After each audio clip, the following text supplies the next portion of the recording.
It hit me today after I had this conversation with a friend that one of the reasons that resentment comes up for me, it's probably the main reason, is that there's a large part of me that doesn't just want to be mom.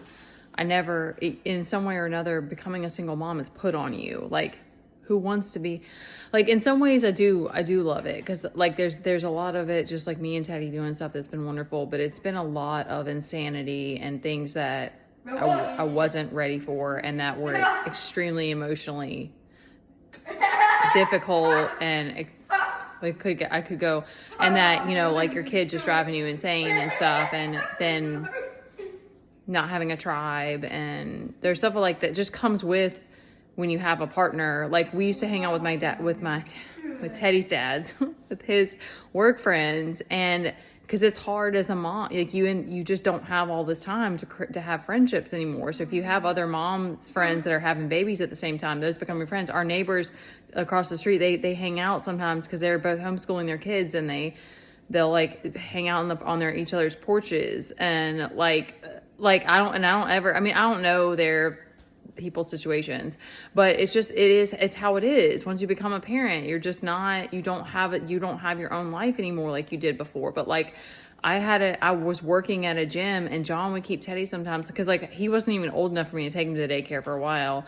And even just me teaching classes, I loved the gym and the people there. That was social time for me. Like, I loved that. I loved that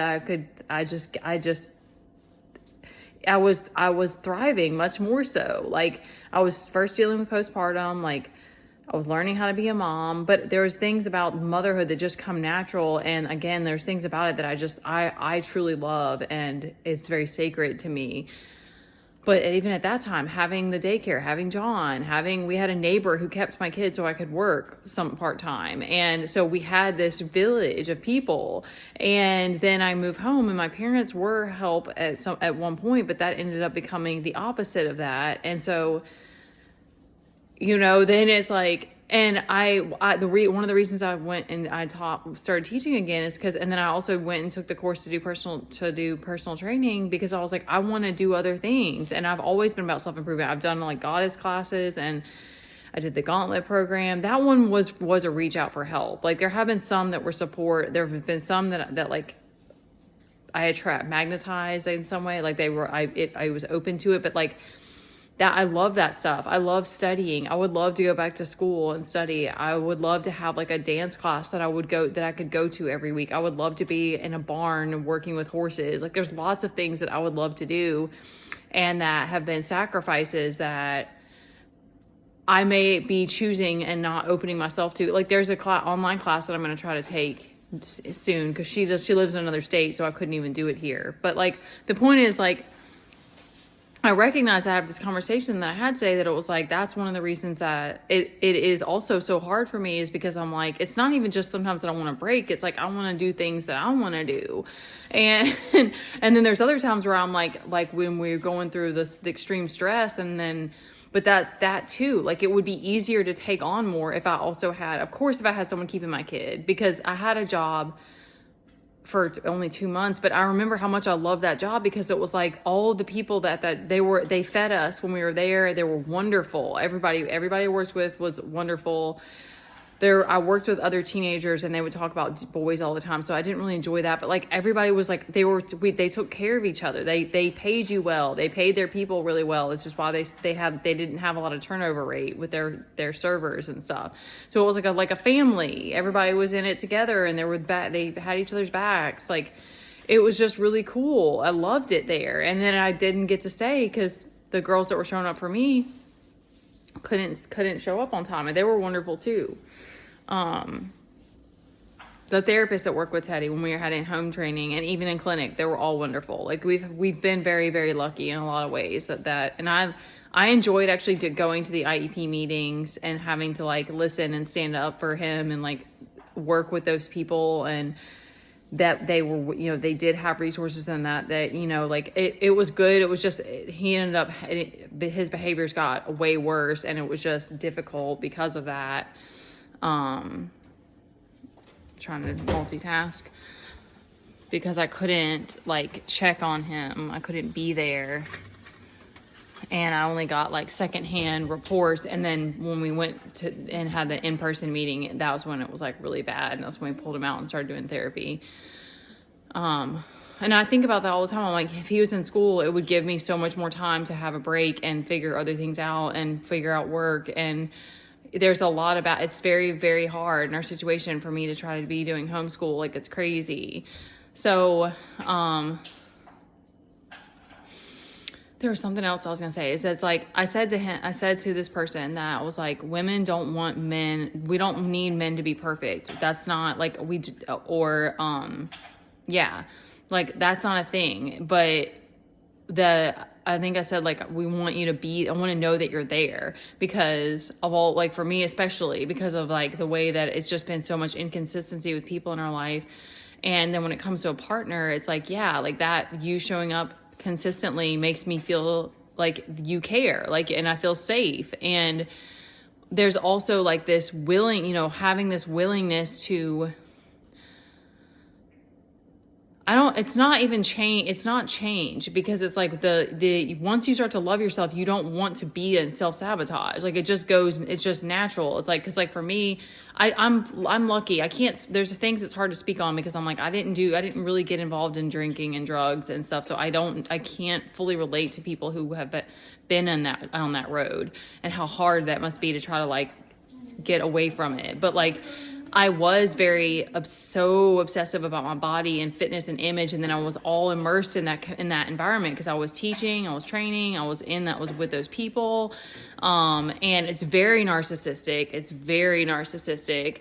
I'm not saying everybody, you can't, but it's like if there was a lot of people, I started getting involved in taking the selfies and having perfect abs, and like it's your identity gets wrapped in it. It's just the ego just works that way, and so it traps you in that. And it was an escape for me when I was like in high school because I could take my car and get out and I could go to the gym and be away from my family and be away from the people that were gossiping and sarcastic, and I didn't like it. I didn't feel safe or comfortable there.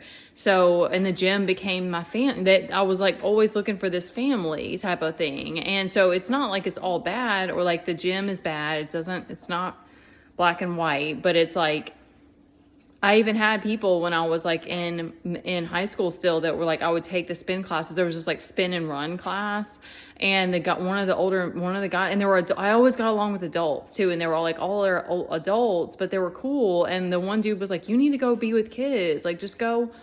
I had a couple people. There was the guy that worked at the desk, Jay. I still love him. He's just people that do show to the, because they shows you they care. They're aware of the people they've been, because I worked at the desk for a little while, and that Jay was there for a long time, and I hope it's okay. That's just his first name.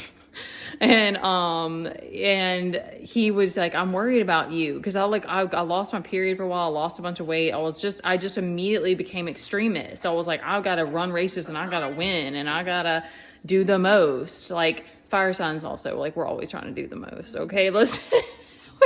We always be out here doing the most, okay? So we need to be, that's what I'm saying, we need to be checked, okay? Sometimes we be doing too much.